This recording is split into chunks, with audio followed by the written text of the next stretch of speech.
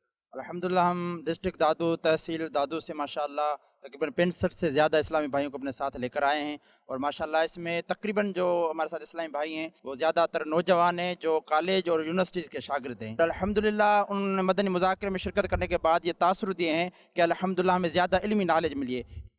شیطان نے بہت زور لگایا شروع میں، کیونکہ یہ پتہ چلا کہ ایک دن کے بعد ہی چلے جائیں گے، لیکن جیسے کہ مبلغ اسلامی نے آج فرمایا کہ شیطان جو ہے کوشش کرتا ہے آپ کو نیکی نہ کرنے دیں۔ اللہ کی راہ میں نکلنے کے بعد بہت زیادہ آزمائش میں ہوتا ہے، لیکن 3 دن الحمدللہ مدنی قافلے میں گزارے۔ الحمدللہ آج جو امیر علیہ سنت نے سب سے پہلے مدنی مذاکرے میں ارشاد فرمایا کہ جانوروں کے نام بھی رکھنا سنت مبارکہ ہے، جو کہ آج ہمیں مدنی مذاکرے کے ذریعے سیکھنے کو پہلی مرتبہ یہ ملا۔ مرشد کو مدنی چینل پہ دیکھتے تھے، آج لائیو آمنے سامنے دیکھا تو دل پاک باہر ہو گئی۔ الحمدللہ علم دین حاصل ہوا، اور خاص طور پہ آج ہم نے جو قربانی کے بارے میں سیکھا، تاکہ جو جانوروں پہ ظلم کیا جاتا ہے تو ان کے حوالے سے جو احتیاط ہے امیر رسول نے بتائی، تو ان کے بارے میں الحمدللہ علم ہوا۔ بتایا گیا ہے کہ آپ کے اپنے بچوں کو جو ہے کس طرح کی تربیت گھر میں دینی ماحول کس طرح سے بنایا جائے۔